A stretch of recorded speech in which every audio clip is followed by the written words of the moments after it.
അത്രമേൽ അള്ളാഹുവിന്റെ റസൂലിനെ നോക്കിക്കൊണ്ടേയിരുന്നു അവർ. ആ മുഖം കാണുമ്പോൾ എല്ലാം മറന്നുപോയി അവർ.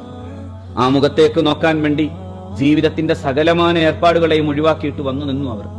അപ്പോഴാണ് ഒരാളോട് ചോദിച്ചത്, ശോഷിച്ചു പോകുന്നുണ്ടല്ലോ, ക്ഷീണിച്ചു പോകുന്നുണ്ടല്ലോ, എന്തേ ഇങ്ങനെ ഒരു ക്ഷീണത്തിന്റെ കാരണം? അപ്പോഴാണ് അയാൾ പറഞ്ഞു, നബിയെ, ജീവിതത്തിൽ എനിക്ക് ഏറ്റവും കൂടുതൽ ഇഷ്ടം അങ്ങയോടാണ്. വീട്ടിലേക്ക് പോയാലും ഓർമ്മകൾ ഇങ്ങോട്ടെത്തിക്കും.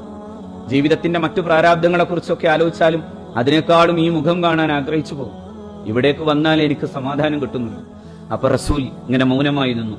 പ്രണയത്തിന്റെ ആ വല്ലാത്ത വാക്കുകൾ കേട്ട് പുണ്യനബി നിൽക്കുമ്പോ അയാൾ പറയാൻ തുടങ്ങി, നബിയെ, മരിച്ചു പോയാലോ, മരിച്ചിട്ട് സ്വർഗം കിട്ടിയാലോ, എനിക്ക് ആ സ്വർഗത്തിന് പോലും ഒരു അരുചി തോന്നുന്നു. മറ്റൊന്നും കൊണ്ടല്ല, അങ്ങ് ഉന്നതമായ സ്വർഗ സോപാനങ്ങളിൽ ഇരിക്കവേ എനിക്കെവിടെയോ സ്വർഗത്തിലെ ഏതെങ്കിലും ഒരു മൂലയിലാണ് സ്ഥാനം കിട്ടുന്നതെങ്കിൽ പിന്നെ സ്വർഗം കിട്ടിയിട്ട് പോലും എന്താണ് സൗഭാഗ്യ കാര്യം എന്ന് ചോദിച്ചൊരാൾ.